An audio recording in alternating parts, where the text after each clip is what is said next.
Salut la compagnie, c'est Jules Melon et aujourd'hui dans un ciné critique, je retourne dans la filmographie d'Akira Kurosawa et donc quelques semaines après avoir évoqué L'Ange ivre, j'avoue, j'ai sauté le duel silencieux pour l'instant pour m'intéresser à Chien enragé, sorti en 1949 et dans lequel nous retrouvons le duo Toshiro Mifune et Takashi Shimura, qui était aussi d'ailleurs dans le duel silencieux, mais qu'on avait retrouvé pour la première fois ensemble dans L'Ange ivre. Il y a une continuité du coup dans le cinéma d'Akira Kurosawa qui a envie de montrer le Japon de l'époque.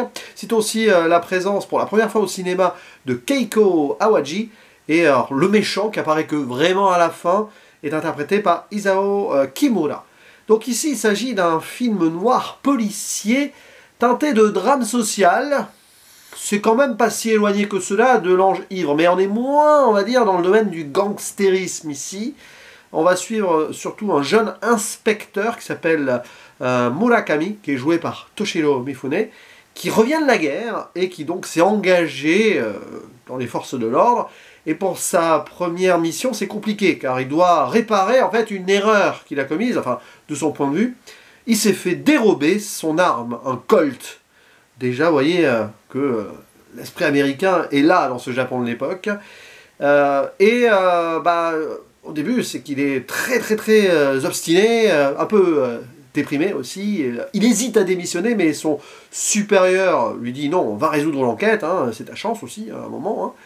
Et on va lui adjoindre les services d'un commissaire qui s'appelle Sato, joué par Shimura, qui va l'aider donc à retrouver le pickpocket peut-être, à récupérer cette arme, mais surtout à quoi elle va servir et quel est le commanditaire. Évidemment, on est dans le domaine du crime ici, mais on va moins y entrer de façon frontale que dans L'Ange ivre. Par contre, notre cher Murakami, pour retrouver la trace donc, de tout cela, doit s'infiltrer dans les bas-fonds de ce Japon qui a beaucoup souffert et subi après la guerre.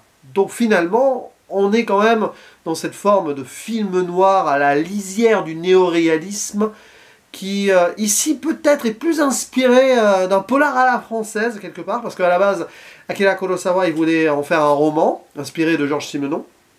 Plus cela que le film de gangster pur américain, ça c'était plus pour L'Ange ivre. Cependant, Kurosawa, il va vraiment dans la même thématique, avec des personnages un peu doubles, avec ce duo-là, mais aussi entre l'inspecteur jeune et ce jeune pickpocket, enfin celui qui utilise l'arme et qui fait des crimes avec, qui sont deux faces possibles et réalistes potentiellement d'ailleurs de cette société, de cette jeune génération japonaise qui sortait de la guerre, qui a combattu donc sur le terrain et qui par la suite s'est retrouvée à bien détruite moralement avec un certain traumatisme, avec deux destins possibles, soit reprendre sa vie en main et pourquoi pas servir à la justice, soit au contraire tomber dans le crime. Et donc finalement, Murakami et celui qui le poursuit, un certain Yusa, vont être plus ou moins les mêmes. D'ailleurs, ils sont quasiment habillés de la même manière dans le combat final, qui est assez particulier et qui renvoie au titre Chien enragé. Parce que le chien enragé, c'est peut-être le gangster, mais c'est aussi d'une certaine manière notre héros, qui est très, on va dire à cran, à l'idée de réparer ce qu'il considère donc être une faute à lui. Enfin voilà, c'est très japonais, il a perdu l'arme, c'est de sa faute. Voilà, bref. Et c'est vraiment bien, c'est excellent même sur certains points. Alors c'est vrai que ça tire peut-être plus en longueur que L'Ange ivre qui était... Bon, vous allez me dire, arrête de comparer ces deux films, non mais... Parce que c'est le dernier Kurosawa que j'ai vu et que franchement on est dans la même veine, mais c'est vrai que, voilà, j'ai arrêté de comparer à partir de maintenant. Ce qui est sûr par contre, c'est que ça prend son temps justement, plus étiré, plus peut-être basé sur un aspect quasi documentaire, où on va parfois observer avec notre... cher jeune policier, parce que lui, il est là pour retrouver des choses, trouver des indices, comme ça. D'ailleurs, il y a un gros plan sur les yeux à un moment comme ça, mais qui va surtout prendre conscience, en faisant donc ses recherches, de la population qui souffre. Et on a vraiment des moments où ça se tait. Il y a une scène qui doit durer entre 5 et 10 minutes, hein, quelque part, hein, comme cela, où quand il va donc jouer le rôle d'une sorte de sans-abri ou de trépeau, voilà, il y a aucun dialogue, il y a de la musique un peu par-dessus, et on va vraiment voir comme si en fait Kurosawa à ce moment-là, il prenait sa caméra et nous faisait donc un vrai documentaire sur cette situation-là. Il y a d'autres aspects qu'on pourrait rapprocher de la réalité pure, au-delà même de la fiction. Par exemple, ce combat, pas le combat non, j'allais dire un combat de judo. Non, ça c'est dans La légende du grand judo, dans son premier film aussi, voilà. Non, plutôt dans ce sport, donc, qui est le baseball, un match, j'arrive à trouver mes mots, que nous suivons vraiment comme si on regardait un match à la télé, quoi. Je pense qu'il a dû filmer un vrai match qui était organisé à l'époque.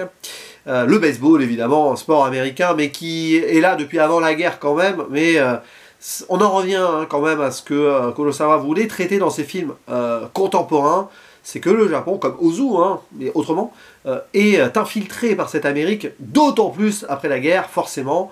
Et là, il y a le Colt, il y a le baseball, et il y a aussi le côté gangster, la danseuse de revue, là, la petite amie plus ou moins du criminel. Ça, c'est vraiment des tropes qu'on retrouve dans ce genre de film-là de l'époque, réalisé par Kurosawa.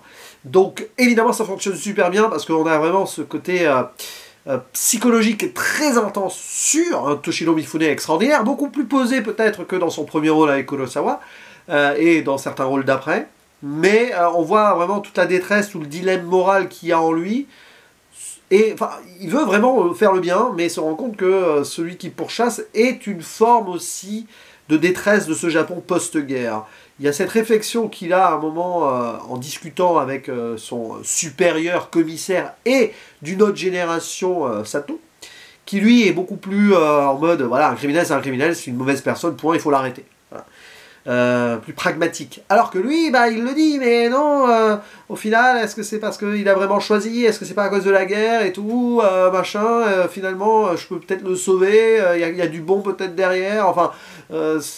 et oui, il y a une question de destinée, et ça c'est intéressant parce que Kurosawa, ici, il donne pas forcément raison aux sages, à l'ancêtre, enfin l'ancêtre, la façon de parler, mais plutôt à ceux qui ont vécu donc la guerre sur le front, et qui derrière doivent tenter de se réinsérer dans ce Japon qui est vraiment compliqué à ce niveau-là, parce qu'après la guerre, il y a une sorte de surpopulation de la pauvreté et tout, donc fatalement, Kurosawa, indirectement, c'est pas qu'il excuse, mais il comprend ce qui peut se passer, et comprend que certains choisissent le mauvais chemin, et que d'autres, oui, finalement, prennent le bon. Et donc, d'où cette finalité et cette... parabole, en gros, à la fin, deux animaux qui se retrouvent dans la nature, la forêt, pour se battre, duel final, extraordinaire scène de fin, sans en dire plus, c'est pas un spoiler, on sait qu'on y arrive, mais bon, voilà. Il y a une femme qui joue du piano et des enfants qui passent, on contemple les choses, c'est incroyable, ça, parce que ça convoque tout le Japon plus ancestral dans la nature, donc voilà, bon, même si c'est de nuit, on voit pas grand-chose, mais quand même, la vie qui continue à côté, une femme visiblement isolée qui est sur son instrument, des enfants qui représentent l'espoir de l'avenir, et donc ces deux facettes d'un jeune Japon qui ne sait plus où être et où aller à cette époque-là. Et voilà, ça résume tout. La fin, vous la mettez en écho avec le début, après il se passe pas mal de petites choses, des enquêtes. L'enquête en elle-même n'a pas vraiment de grand intérêt dans le film, vraiment.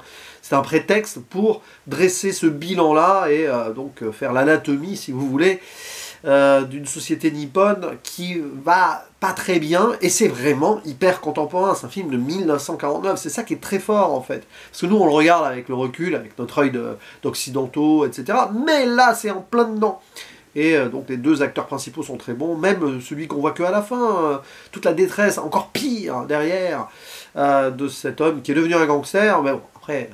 Rien n'est excusé pour autant, mais c'est juste un constat qui est fait et que voilà. Donc sur l'aspect esthétique, c'est peut-être moins poussé qu'un Rashomon ou un Engivre qui est entre les deux. Donc.